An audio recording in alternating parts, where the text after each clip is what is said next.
গতকালকে হচ্ছে আমরা যখন আমাদের জায়গা থেকে জানতে পারি যে সাতপন্থীদের স্টুডেন্ট যে গ্রুপগুলো রয়েছে তারা সচেতন ছাত্র সমাজ বা এরকম একটি নাম দিয়ে আসলে আমাদের প্রধান উপদেষ্টার যে বাসভবন অর্থাৎ যমুনা এটি ঘেরাও করার কিংবা এর সামনে অবস্থান কর্মসূচি নেওয়ার একটি পরিকল্পনা করে, তখন আমরা আমাদের জায়গা থেকে তাদের মধ্যকার যে সমস্যাগুলো এই সমস্যাগুলো সমাধানের জন্য দুই গ্রুপে তাবলিগের অর্থাৎ সাতপন্থী গ্রুপ এবং জোবাইরপন্থী যে গ্রুপ এইগুলোর মধ্যে তাদের মধ্যে যে বিভিন্ন রকমের সমস্যা চলছে এগুলোর জন্য একটি যৌক্তিক উপায় সমাধান হয়, এটির জন্য আমরা প্রথমে গতকালকে রাত 12টার দিকে আমাদের জায়গা থেকে বিশ্ব অর্থাৎ আমাদের টঙ্গী যে পশ্চিম সাইডে যে মসজিদটি রয়েছে ওই মসজিদের ওইখানে যাই যেখানে সাতপন্থীরা এখন অবস্থান করছে।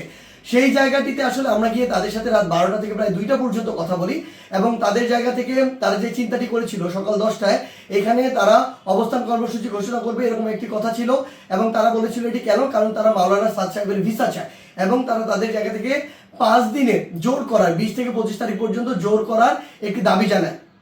আমরা আমাদের জায়গা থেকে সেখান থেকে যে সিদ্ধান্তটি নিয়ে আসি সেটি হচ্ছে একটি সিদ্ধান্ত যে আমরা আমাদের জায়গা থেকে বলি যে প্রধানমন্ত্রী আমাদের যে হচ্ছে প্রধান উপদেষ্টার যে বাসভবন তিনি আসলে এই অভ্যুত্থানের স্পিরিটকে সামনে রেখে গণভবনে না থেকে যমুনায় থাকেন, এটি তুলনামূলক অরক্ষিত হওয়ার কারণে আমাদের যখন ইচ্ছা বসবো আর এটি আমাদের দেশের একটা অস্থিতিশীলতার চিত্র তুলে ধরবে, এটি কখনো হতে পারে না, এটি যৌক্তিক না, আমরা এটিকে সমর্থন করি না। সেই জায়গা থেকে আমরা তাদেরকে এটি অনুরোধ করি যে তারা যেন এখানে অবস্থান কর্মসূচি কিংবা ঘেরাও কর্মসূচি না করে, তারা এই অবস্থান থেকে সরে আসে। তারা তাদের জায়গা থেকে স্পষ্টভাবে দুইটি দাবি জানায়। এক নম্বর যে দাবিটি সেটি হচ্ছে যে তারা মাওলানা সাদ সাহেবের ভিসা নিশ্চিত চায়, দ্বিতীয়ত তারা 20 তারিখ থেকে 25 তারিখ 5 দিনের জোর করতে চায়। আমরা তাদের কাছে বলি যে 5 দিন করে যাবেন কিনা এই কমিটমেন্টটুকু যদি আপনাদের থাকে যে 25 তারিখ আপনাদের যখনই শেষ হয়ে যাবে তখন আপনারা চলে যাবেন, তাহলে আমরা আমাদের জায়গা থেকে এই দুইটি দাবি নিয়ে আরেকটি যে গ্রুপ রয়েছে যারা এখন কাকরাইল মসজিদে অবস্থান করছে জোবাইরপন্থী গ্রুপ এবং সেখানে হেফাজতের নেতৃবৃন্দ রয়েছেন তাদের সাথে আমরা গিয়ে কথা বলবো। তারা যখন এই কথাটি দেয় যে তারা এই কমিটমেন্টটি করছে 25 তারিখে তারা ছেড়ে দিবে, আমরা সেখান থেকে রাত 2টার দিকে কাকরাইল মসজিদে আসি।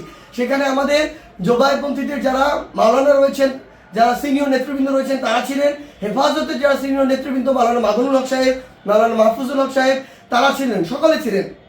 আমরা যখন তাদের সাথে আলোচনা করছি রাত 2টা থেকে 3টা যখন ক্রস করে যাচ্ছে তখন এই আলোচনা চলাকালীন সময় আমাদের কাছে ফোন আসে যে সাতপন্থীদের যে গ্রুপটি রয়েছে সেখান থেকে তারা তাদের জায়গা থেকে ওই যে আরেকটি যে মাঠ রয়েছে যে মাঠটি হচ্ছে ইস্তেমার যে মাঠ, যে মাঠটি সেদিকে যাওয়ার জন্য তাদের 10, 15, 20 হাজার মানুষ আসলে ওই রকম একটি তাদের পরিকল্পনা কিংবা মুভ দেখা যাচ্ছে।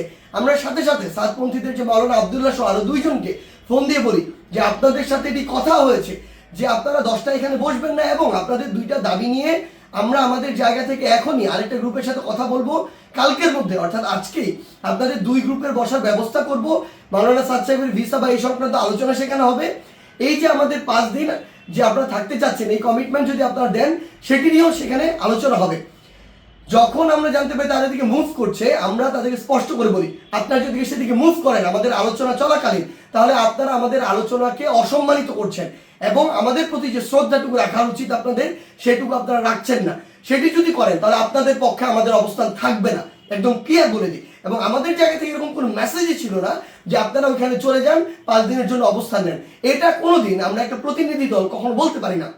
এটা পুরো একটি সরকারের বিষয়, মন্ত্রণালয় বা উপদেষ্টাদের বিষয় এবং প্রশাসনের সামগ্রিক একটি ডিসিশন। ইভেন গাজীপুর মেট্রোপলিটন পুলিশের ডিসিশন দেওয়ার কেউ না।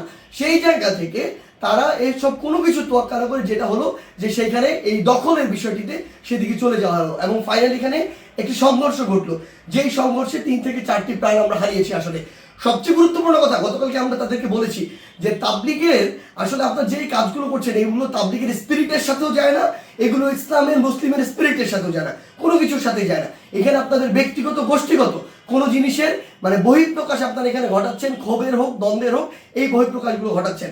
এবং সবচেয়ে গুরুত্বপূর্ণ বিষয় হচ্ছে যে এই জিনিসটি হয়েছে এখানে এটা সম্পূর্ণ অনাকাঙ্ক্ষিত এবং আমাদের মতের বাইরে গিয়ে এই বিষয়টি আসলে গতকালকে সেখানে হয়েছে এবং আমাদের আলোচনাকে শ্রদ্ধা বা সম্মানটুকু জানানো হয়নি এবং আরেক পক্ষের সাথে আলোচনা চলাকালীন সেখানে এরকম আক্রমণ এবং রক্তাক্তর ঘটনা ঘটেছে।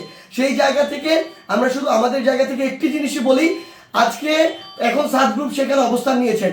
আমি জোবাইরপন্থীদের যারা রয়েছেন আপনাদেরকে একটি বিষয় শুধু অনুরোধ করব, যেটি গতকালকে রাতে তারা ঘটিয়ে ফেলেছেন বা বিভিন্নভাবে ঘটে গিয়েছে সেই একই জিনিসের জন্য বড়ভাবে আর পুনরাবৃত্তি না হয়। কাউকে না কাউকে আসলে এই পরিচয়টুকু দিতে হবে যে আপনি যে তাবলীগ দ্বীনের প্রচার ইসলামকে ধারণ করেন, এবং এটার জন্য আমাদের এই রক্তারক্তিটি এড়াতে হবে। আমরা যেন এই মনে না করি যে এখানে জীবন দিয়ে দিব আর শহীদ হয়ে আমি জান্নাতে চলে যাব। আমরা আমাদের ক্ষুদ্র জ্ঞান থেকে মনে করি এটা শহীদ হয়ে জান্নাতে যাওয়ার কোনো জায়গা হতে পারে না, এটা কোনো উপায় হতে পারে না, বরং এটা তাবলীগের মধ্যে, ইসলামের মধ্যে, মুসলিমের মধ্যে, দেশের মধ্যে একটি বিশৃঙ্খলা সৃষ্টি করা হচ্ছে।